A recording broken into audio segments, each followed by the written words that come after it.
Awesome. Well, hello everyone. We are so glad you are here with us today. My name is Hannah Daniels. I am Mimeo STEM product manager and one of the primary curriculum developers at My STEM Kit. And I'm being joined today by the wonderful Jillian Dale, who is a former educator, and we're going to talk a bit about how we create interactive interdisciplinary learning experiences, share some tips, and so forth.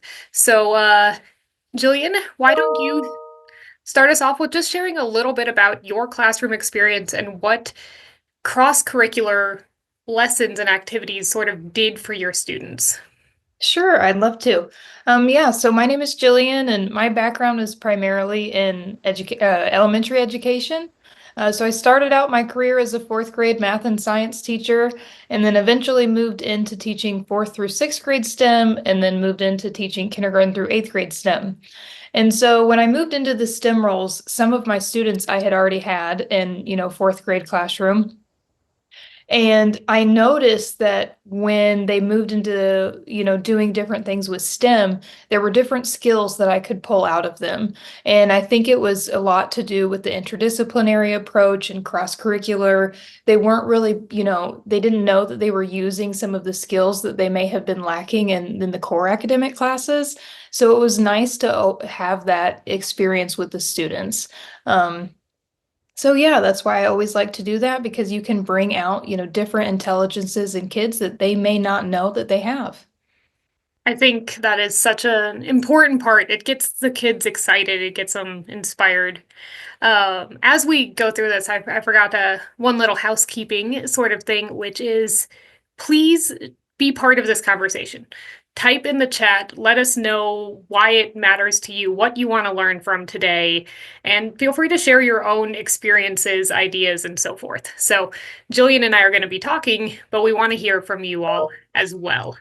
And as we do that, I also want to just let you know that today's sort of video podcast webinar is brought to you, of course, by the Mimeo STEM team here at Boxlight, where we have a lot of really fun products. So we'll be talking a little bit about how we use these, but generally, we're going to just be discussing interdisciplinary learning beyond just the 3D printer or the lab disk sensors and science labs and Explore. So you'll hear us talking about these because these are what we work with.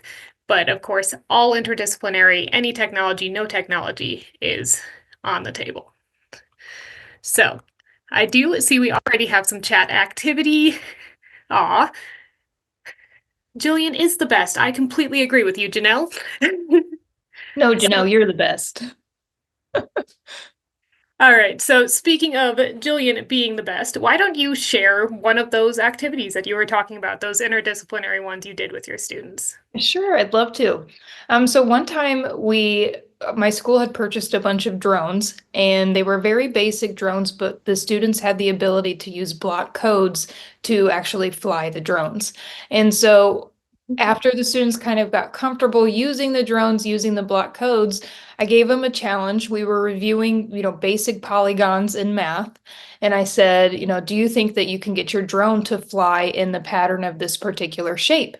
And so the students, they were super eager to get started with that. But not only did they have to know the basic shape, the understanding of how many sides, what does it look like, but as they're going through and writing the code, they had to start thinking about angles. They had to start thinking about repeating patterns.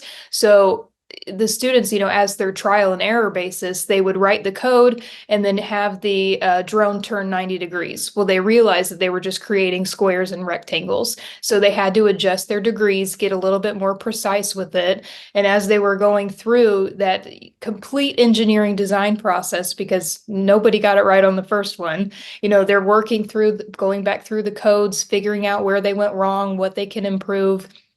There were so many math skills that the kids were working on. They didn't realize it. They just thought that they were going through block coding and flying a drone. So it was so much fun to get to watch them just get so interested in the lesson, and it worked out great. They hit all of those milestones in terms of identifying polygons, and then they got some extra practice with reviewing angles. I love that because like you're sneaking the math in. They are having fun. I can just tell from your talking about it. Do you have any pictures of this or I couldn't find any pictures. No, yeah, no good pictures of that one. But like, it's like hiding your vegetables in your smoothie or whatever. The kids don't realize that they're working on these math skills, and then they think that they're playing and having fun. So it comes very natural to them, and it's so much fun to watch the kids work and do that. well, and as you're talking about doing that with drones, you could totally do that with robots as well. Oh, Like absolutely. that is such a fun way to do geometry and tie it back to other, computer science standards and all of that. Yeah, have you done any lessons like that where you're actually using the block code to have them make certain patterns? I have written a lesson plan that's time to shape up. It uses one of our old MyBot robots, but it could be used with absolutely anything that can drive. So our new Explorers can be a robot. It can drive around as well. And that one's written at more middle school level. So they pull all of these features out of a hat. And one of the features might be like this many sides, at least one acute angle. So it's really vocabulary driven. And then they have to design a shape that fits all of these different requirements, and then they get to get the robot to actually drive along it. I So love that. yeah, and I mean, I have so much fun writing the interdisciplinary ones too. I know we were chatting about one of my recent series of lessons on art. So for my own part, I am a painter. I love to do art. I love to be creative. And so again, with the Explorers, I wanted it to start branching more into art standards as well. And then that inspired me to go beyond just the Steam Explorers tool, and I've taken it back to the 3D printers. And one of my series of lessons I've written just recently is all about adaptive technology and how you can use 3D printing to show art, 2D pieces of art for anyone who is visually impaired. So y'all can see here on my screen, I'm showing this is Sunday afternoon on the island of Le Grand Jatte, I think. I don't speak French, but it's a very classic pointillism piece. And I printed this on our massive E4 Pro, which is why it's so big. Um, but now students can feel the art with their fingers. So in that activity, they actually start by the teacher prints out a whole bunch of different impressionist pieces that they've 3D printed on their printer, and they put them in boxes. So students can't use their eyes to see them. Oh, I Instead, love they that. have to use their fingers to feel it. And there's a whole PowerPoint presentation that goes with it. Let me actually show that as well. So sharing my screen now. So I have a whole PowerPoint here that, what do you think of when you hear Impressionism? And they get introduced to some Impressionist pieces. And then at the end, career connection, museum curator, understanding, how to make museums. Oh, I'm not sharing yet. I forgot one extra button. Okay, now I'm sharing. Introducing various Impressionist pieces, and then the career connection here where museum curators have to make museums accessible. So by the time they get to the challenge, they have to match these pieces that they explored visually with what they can feel with their fingers. And then this lesson turns very much into sort of English language standards, speaking and listening. What worked, what didn't. And the way these pieces are being created is you actually can go into RoboPrint and you can take a piece of art that you find out in the public domain and drop it in, and then tell it based on the art whether you want the darker colors to be thicker or thinner or anything like that. And so the teachers, we already have a whole bunch of pre-made ones of these for them, but you can see I just dropped Monet's water lilies in here, and now I have a 3D model of that piece. Wow, So that's so easy.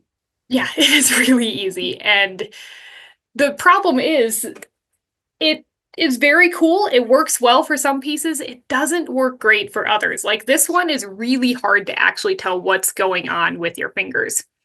So the next part of these challenges is actually getting the students to see if maybe they can find a different piece of art that works better, and they get into value and contrast. And then in the last section of this unit, they actually paint either physically with, you know, um, acrylics or whatever, and they create a physical representation using value to show depth. So in this one, I have now darker colors being thicker, or they can do it digitally if you want to have your students doing computer science, like this was done in Photoshop. And now I can take one of these adjusted pieces, pull it in, and I have a much easier to understand impression of a painting. Yeah, that looks so much better. It's easier to identify. It is so cool for students to sort of go through this whole experience of empathizing with someone who does have visual impairments and going all the way through creating their own really easy to understand 3D impression of a 2D piece of art. I love this so much. I have so much to say about it, but the first thing I want to know is how did you come up with this lesson plan? I well, so I was actually doing petroglyph things where I was taking photos of petroglyphs and using the same RoboPrint 2D to 3D thing to create petroglyph impressions. And then I was just like, I wonder if I could do that for art too. I wonder if I could use this technology in this other way. And that's really what kicked the whole thing off. Love that. That's so cool. I love it because when students are they're forced to take, the visual out of it. They have to just use a different sense. They're using their feeling. And when we're talking about the scientific process and investigative and inquiry, we want students to rely on all five senses, not just what they can observe visually. And that is such a great lesson to train them on how to actually do that. I love that so much. And we get asked all the time, like, how can I use my 3D printer outside of the science or the STEM classroom? That's a perfect way to use it into social studies, into art, into language arts. That's such a great lesson. I love it so much. Well, and I forgot one of my favorite parts is in the middle lesson, they actually do a lot of research on the art piece. So they learn about the artist, they learn about the techniques used, and then they have to write their own audio guide and record it so that it's not just the tangible 3D print, it also now goes in hand with an audio recording that the students made themselves. My gosh, it's like every standard from every different discipline you could pull just into one lesson. I mean, that's one of my other things is I always am looking at the standards. As soon as I get a vague idea of a lesson, I go to the standards and I go, okay, how can I make this fit with what the teachers have to teach? And often looking at the standards just prompts more ideas. Mhm. It's like, oh, wait, make an audio recording? That would be perfect. I hadn't come up with that until I was reading the standards. Are there anywhere where you find resources, or is there anywhere that you recommend to look for resources? Absolutely. And I actually put a few of those on a slide here to share with y'all because I know a lot of you, like me, are visual learners. So these are resources that I often go to if I'm looking for ideas. Some of the good ones are, places you probably are already going. Teachers Pay Teachers, social media, blogs. If y'all have any favorite places you go for lessons, please drop those in the chat. And Jillian, I know you've told me about some of the blogs you were watching or keeping an eye on as a teacher. What were some of your go-tos? Yeah, so there were a few that I really, really enjoyed. There's this one called The Recovering Traditionalist, Christina Tondevald, and I don't know if you have her website or if you want me to take over and sharing. Oh, I will let you share that. Yeah. Okay. While you're pulling that up, Liz, I use Common Core and NGSS for most of my standards, and then I use Florida for the technology, like computer science standards, just because my STEM kits started in Florida. And there aren't national standards for those, but we do align all of our lessons to like Texas and Ohio and Georgia and a lot of other states as well. Thanks for the question. Okay. We can All see your right. screen now. Perfect. All right, so this is Christina Tondevald's website. I love her because she's always talking about how to increase effectiveness of your small group math instruction. And a lot of the ideas that she has is using manipulatives. So this would give you great ideas for manipulatives or games that you could create to, help bring to life your number sense lessons in your small group instruction. And then also piggybacking off of her, I love Graham Fletcher. He has these things called a 3-act task. Him and Dan Meyer, that's another one that I like to use. But the 3-act task is really just taking some kind of math skill and then using something else to help teach that math skill. So let's say, for example, the students could be working on basketball. They could be working on geometry and angles, but they're actually going outside and playing basketball to help kind of reaffirm those different standards and things that they're learning. And the tasks that he has, there's a bunch of them. So here's just, a spreadsheet of different ones that he has. They're aligned So to many. standards. I know. And each of them gives you kind of just a great introduction conversation piece to the math that you're talking about, and then allows you to just bring in other subjects as well. Dan Myers, one that I mentioned earlier, but he kind of has the same approach. He was one of kind of like the fathers of the 3-act math tasks, but here's his list as well. So he's got a ton of different ones, variety of age levels from kindergarten all the way up to high school. And those are called 3-act math tasks. There's 3 different parts to it. So you can also include some language art skills that are in there because there's a lot of presentation, a lot of different types of thinking skills. So either research-based or creative thinking, practical thinking. And then another one that I like to use, I read a textbook by a lady named Jo Boaler. And if you're familiar with elementary math, then you probably have heard of her. She works for Stanford, and they have developed this website called U Cubed. U Cubed is full of resources for a variety of classrooms, but I pulled up this page specifically because it's talking about how to incorporate math and art together. And so it will give you different ideas and practical tips, lesson plans and videos, professional development that you can use to start your interdisciplinary planning. Okay. Nice. These are awesome. I have been dropping the just the main like ucubed.org and such in the chat while you've been going. So everyone can grab those from there. But yeah, those are awesome. I think it's so important to be able to see what other people are doing. And in my experience, I see what somebody else is doing and then it steers off completely in a different direction. But it's that kickstart. Mm-hmm. I mean, for my sake, so I've been doing this now for 11, a little more than 11 years. And when I first had the idea, I'm like, all right, well, I don't know, pulleys and I-beams could be 3D printed, I guess. And ironically, we have never printed pulleys and I-beams that worked well. So, but all I had to do was get started. I started trying to design a pulley, and as soon as I got that momentum going, I just couldn't stop. Like the whole downhill thing. Like you got a hill, you get some momentum, inertia is with you, and it's just so much easier once you can get something to inspire you. Absolutely. And also students will be the same way. Technology in students' hands now, they can pretty much run circles around the adults in the classroom. But they're just going to just fly off the hinges with it because they're used to technology. And once they get interested and that spark gets ignited, who knows where they could end up because it's powerful. It's very powerful. Oh yeah. And like the things kids can do, it's so impressive. I mean, you leave them alone in a block-based code environment or Tinkercad for like 15 minutes, and you come back and see what they've done. And you're like, wait, how did you do that? Teach me something, because that's really cool. So yeah, I am constantly impressed at how tech savvy our kids are these days, our students are.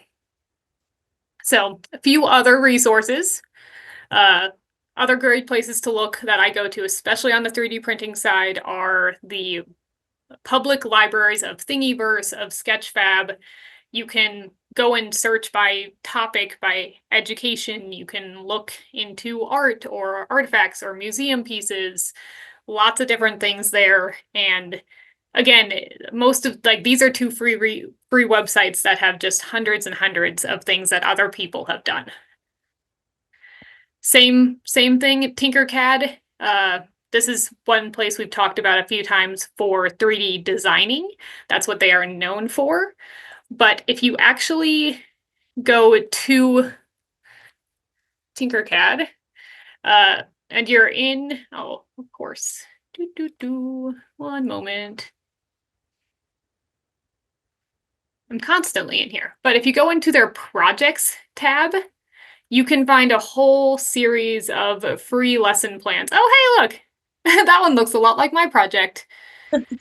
Except instead of painting them physically the way I did with my pieces, it looks like they were using a multicolor 3D printer, at least based on the name. 3D printed game development, extreme desert habitat. Ooh, I would do something like on Mars or the moon, tie it back to space standards. Um, but yeah, like there's a whole project section here. And then Tinkercad and Instructables are owned by the same folks. So you can find a whole bunch of Instructables lessons as well that may not be 3D printer focused. Maybe it is laser engraver if you have one of those, or it's just household objects. So those are two of my other favorite places to go and get ideas. And then this one. This one is a new one I've been playing with, and it's a lot of fun. So ChatGPT is everywhere, right? We have been seeing it coming up in all sorts of different places. But in prep for this webinar, I thought I would give ChatGPT a chance to see what it could do. So for everyone who's here and in the chat, if you would give me something you teach. So I'm hoping to find some, maybe social studies standards or some math standards or some science topics, not standards specifically, topics. And what we're going to do is we're actually going to throw two of them into ChatGPT and see what it can do for us. And we're going to spend a few minutes sort of showing you how we might take an idea from nothing and actually come up with a lesson plan idea for a specific grade. So if you want it to be on your grade or your subjects or your things you're going to be teaching, drop those in the chat. Otherwise, we will come up with our own ones. Tech integration. Awesome. We can include some technology. I think that's an easy one. Then again, everything we do in MimioSTEM is somehow technology related, it seems. But yes, thank you, Lori, for submitting that. All right, I've got someone saying Mesopotamia. All right. Ooh, that could be interesting. I know a little bit about Mesopotamia. I know where it is. I know just a little bit about the culture too. Okay. Oh, middle school. All right. Thank you, Jamie. All right, let's do that one. Let's do middle school. And I'm going to pull back up my ChatGPT window here. And I'm going to ask it, what lesson ideas or what? Here we go. Give me lesson plan ideas that integrate ancient Mesopotamia and middle school math. And I'm just going to do that because we can pull in the technology. And let's just see what it does. While this is generating, Hannah, is this a free service that anybody can utilize? Yes, so I am just using the free ChatGPT. I do not pay for their pro or anything like that. So this version of it is all free. There are, of course, lots of education ones that we've done. I know Jonathan's talked about like Magic School Bus is another sort of AI for teaching. I think that was the name. Or there's paid versions of this of ChatGPT as well. So, but for this, you do not need any sort of paid account. All right, let's learn a little bit about what Mesopotamia was doing. Number system and place value. Oh, okay. So Mesopotamia had a base 60 number system. So that would be like our minutes in an hour. So I can definitely see some middle school math standards related to multiplication and I mean, we have a whole bunch of coding activities that talk about base 2 with binary. So then understanding base 60 and converting between minutes and hours and such. So understanding two different base blank systems. Yep, converting between the two. Oh, look, we're on a great 360 degrees in a circle. I hadn't even thought about how that ties back to geometry, but yeah. So, if you're doing magicschool.ai, thank you, Lori. Designing ziggurats. Uh, you know, I am not entirely sure what a ziggurat is. Oh, okay. Ziggurats are the temples from ancient Mesopotamia. So yeah, that definitely ties in because if you notice, you can do basic shapes here if you're in elementary with like rectangles and triangles, or if you're getting into compound area with things like trapezoids and such, which is a little bit more historically accurate. This could be a very interesting, compound volume kind of activity here. And one I had thought of actually is in our we go to my STEM kits, we have an artifacts set of kits. And we do have one from ancient Mesopotamia in here, which would be under Asia. And in here, there's a tiny little piece somewhere. Actually, I'll just scroll down to the individual parts. It is a cylinder seal. So ancient Mesopotamia, instead of like ancient Europe, where we did a lot of like pressed seals, rings, and stuff, ancient Mesopotamia actually had cylinders. Oh, here we go, where it would roll out a pattern. So you can see this ancient cylinder seal had a man on horseback. And so when I think of middle school math, I think of using circumference, trying to figure out how far of wax do you need to lay down if you want to get the whole pattern. And then from a technology standpoint, you can use that same like RoboPrint 2D to 3D thing, and I can drop that same graphic of Monet's water lily here. But instead of putting it on a plane, I can put it on a tube or a canister. And I can tell it to actually now I can have them make a cylinder seal using RoboPrint, just like this. And you want to, make sure you don't have any gaps or whatever. So that's going to take some adjusting or tweaking, but from a very easy to get going standpoint.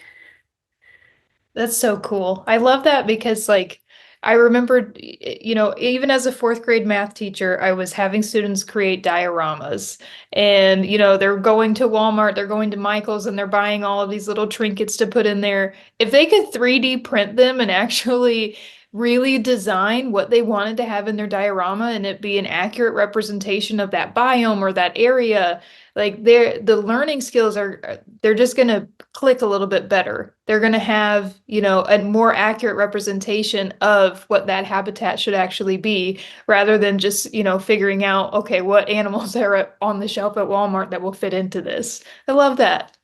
I actually remember from 2-ish years ago, I did a case study with a very rural district in Colorado, and they had done just that. They had used their 3D printers to create little animal figurines and other models like that for farms. And they were talking about agriculture as part of their agriculture education in part of a CTE program. But yeah, they were doing dioramas with 3D printed components, so it was more authentic. Not that you can't do it with clay or whatever, but that's a lot more intimidating for some students. Right, right. Now, and you mentioned earlier like a career connection to the art impressionism piece. What do you think would be a good career connection for this Mesopotamia middle school one? I would say anything like that you're working with ancient technology, it's very easy to attach to archaeologists and understanding ancient cultures. You could do anthropology as well, historians. So those are all some pretty easy ones that are very directly applicable, talking about how we know things, how we can look at, you know, a shape. Actually, I saw a picture. It was in the ziggurat search here that I thought that caught my eye. Here it is. So how people can, like, how archaeologists can see something like this, or a suspicious mound, and know that that's what was under it. So, this looks like there's clearly been some excavating done since it was first uncovered or discovered in 1932. I mean, I'm not 100% sure that's what happened with this particular ziggurat, so if my history is wrong here, I apologize. But, you know, I think what archaeologists would be doing is they'd be looking at these shapes, they'd be understanding how this ziggurat compared with other ones. Is it bigger? Is it smaller? If it's bigger, does that mean this was a more significant or substantial area?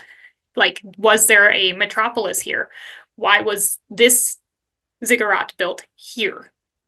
And why, like, is it the same? Is it different? So I do enjoy watching a lot of like archaeology TV shows and stuff, which actually, as I think about it, does lead me well to some of the tips. So I haven't done much research on Mesopotamia, but I do enjoy watching documentaries and such on Mayan culture and archaeologists all over the world. And they have some really cool ways they are using technology. So that really inspires me, but I only know about that because I've done some looking. So somewhere in this list, I mentioned broadening your horizon.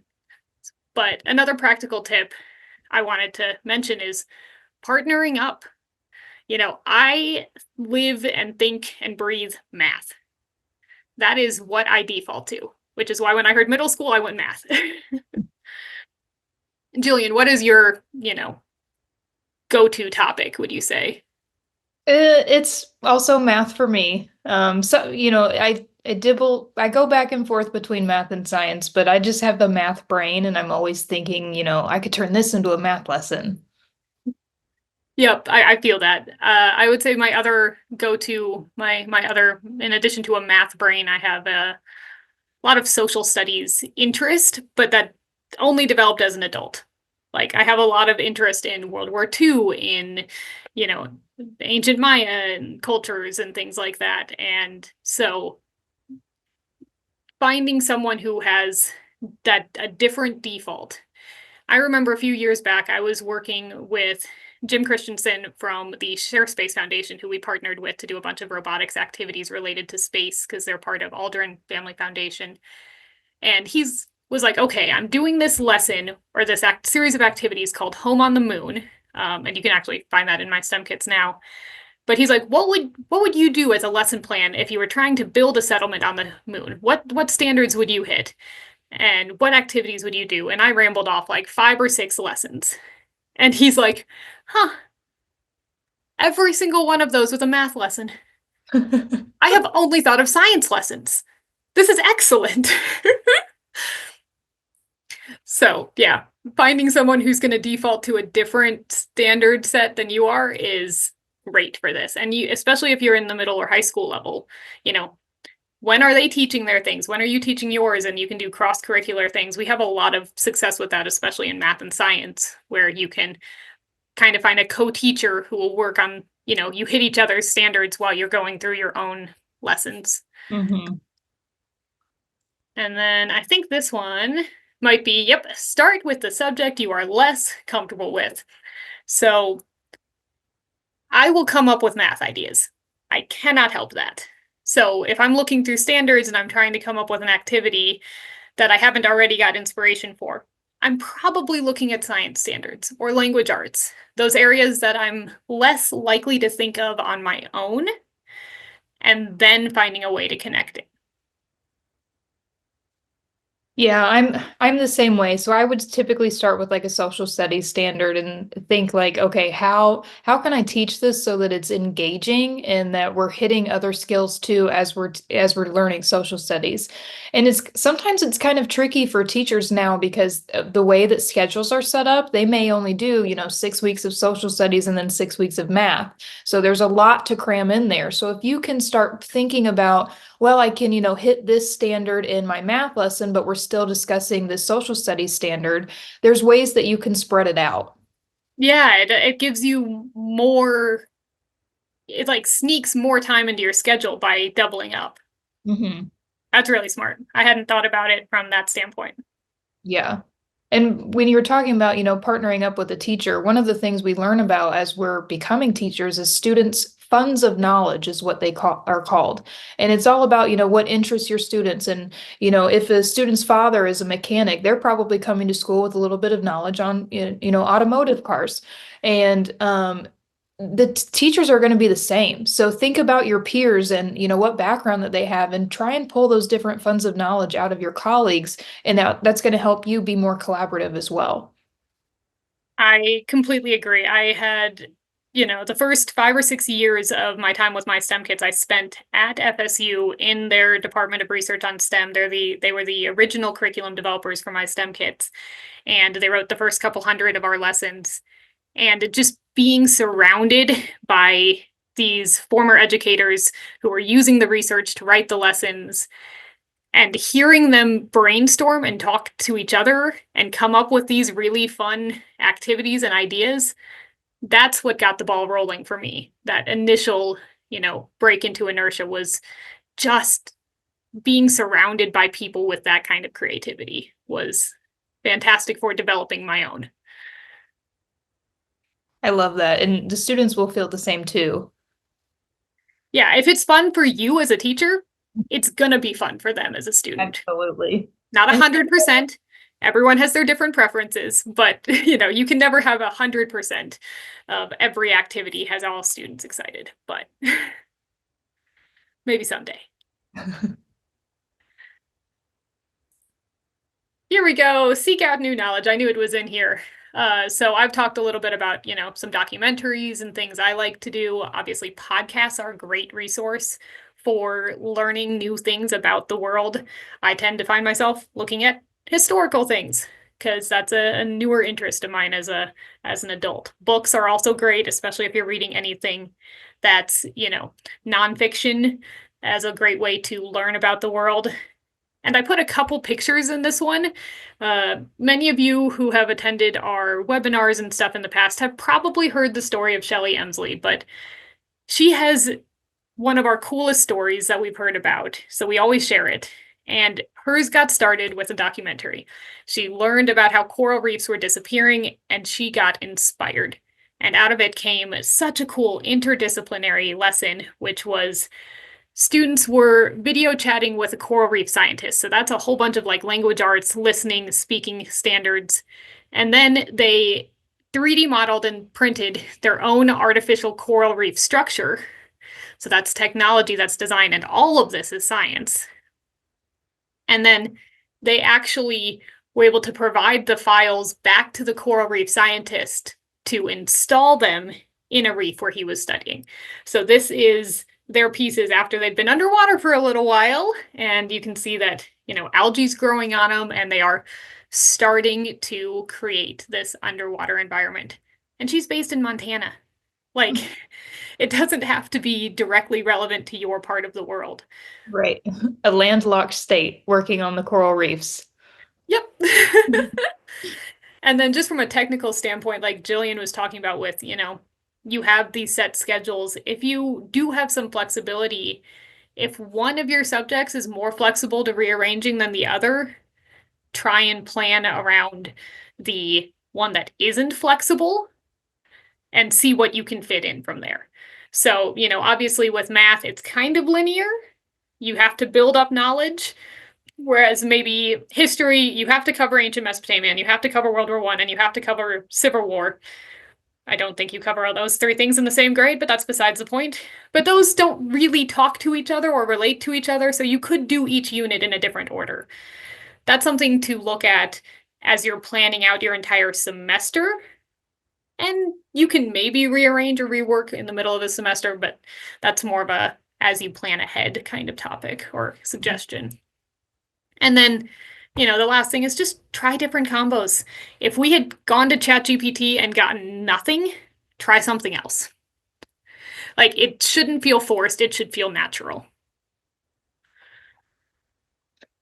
Yeah, if it sounds like, it's going to be too complicated to teach, I promise the students are also going to feel like it's too complicated to learn. Yeah, I think I may have that problem occasionally. Makes sense to me, but yeah, I always have to try and make sure it's simple enough that you're not muddying the waters too much. You're actually just amplifying what you're going to teach. Hmm. So we do have a few of our good pairings, our wine and cheese, if it will, of things that go well together. Math and science, easiest one to combine in my mind. You can do data collection and analysis. You're collecting data out with our lab disks or our Explore lab, and you're putting them in, and then you're doing math to evaluate it. Um, you can do lots of measurements and unit conversions, which in some states live in science standards and some states live in math standards. So they're kind of inherently already blurred lines between the two. Jillian, I'll let you take this one. I know you may not have seen all these, but I believe in you. Yeah, you can definitely integrate science and language arts. So think about, presenting your research finding.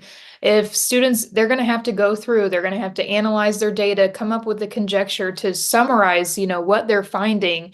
And that is so many different language arts skills. And then add in presenting their findings, whether it's to their peers or whether they're using technology to just kind of, reiterate their findings and their discoveries. Lots and lots of language arts skills used there. And as you mentioned, presenting that inherently brings in art as well as if you're doing any sort of front of class displays, if you're doing posters. I always loved that part.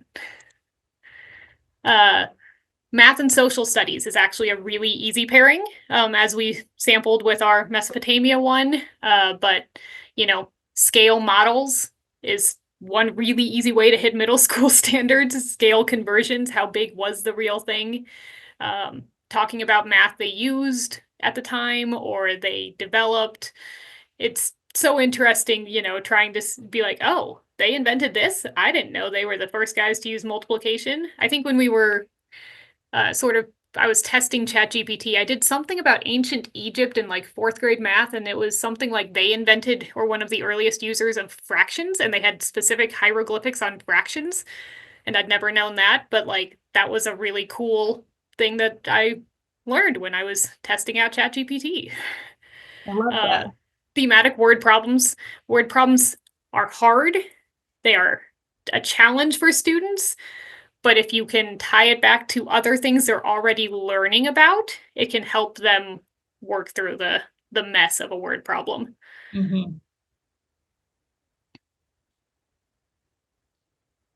Okay, technology and math. So coding and then, your various loops, different things that you can add in. So this works directly with, the example that I gave earlier of coding Mhm. your drones or coding Really whatever convenient. robot you have. Yeah, to fly in a specific pattern. And there's all these different math milestones that you're hitting in there, but the kids just think that they're actually coding and it's cool to see. It's cool for them to go back home and say, because the parents always ask, what'd you learn at school today? And for the kid to say, like, I coded a drone for it to fly in a certain pattern as a 10-year-old, that's a huge deal.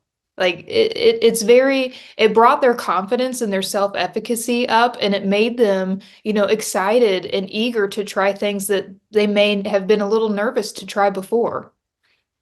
I completely agree. I think anytime you're sneaking in the learning and hiding it behind fun, that yeah, the students are gonna just love it. And you're gonna find students who can code or do 3D modeling or do the art part much more easily than students who are, good at the traditional worksheet thing. So it builds confidence in the students who may not already have it, and it allows them to show what they're good at and, help each other out. So it's not always sort of a one way, this is always the best student at everything sort of thing, but instead, different students get to shine in different areas. Hmm. So this one, science and art, drawing, creating models, dioramas, things we talked about already. And then the last one is, engineering. Anytime you are doing engineering, you are probably doing science, you're probably doing math, you're probably doing language arts. Engineering is one of those beautifully interdisciplinary subjects on its own.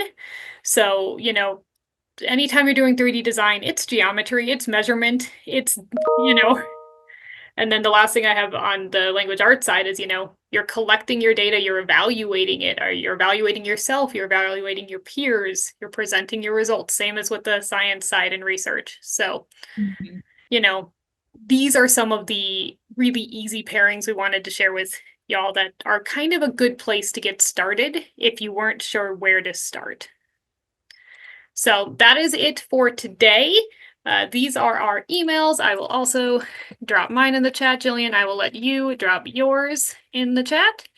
And thank you so much for joining. We hope you had a wonderful time. We're going to be doing more of these, switching up our STEM team who's going to be presenting each week, having these conversations. And so next month, we are doing one on February 26th. We're also switching up the time of day. That way, different people with different schedules can join whenever they're able. So next month's is at 2 p.m. Eastern Time, 11 a.m. Pacific Time. And here is a QR code you can click on to register. And I will also drop the registration link in the chat. So if anyone is interested in joining for our next session next month, it will be with the wonderful Braden and Evan combo, and they're going to be talking about practical tips for finding, designing, and 3D printing your own classroom manipulatives. So they're going to share some ways to build them, as well as good places to find some. Very nice. That's a good way to get students interested in the technology and also save some money because it is cheaper to 3D print some of those manipulatives than it is to buy them on Amazon. For sure. And you can use them for a bunch of different things, Mm-hmm. especially once you start doing interdisciplinary activities. Right. And if the kids can create them, win-win. Yeah, I mean, that's next level engagement. Just like programming their own drone. Watching you program a drone, a little less fun than programming their own drone. All right, well, I am not seeing any questions coming in on the chat, but thank you all for participating throughout today. If you have anything, feel free to let us know. You've got our emails, and thanks so much for joining. Have a wonderful rest of y'all's week. Thanks, everyone.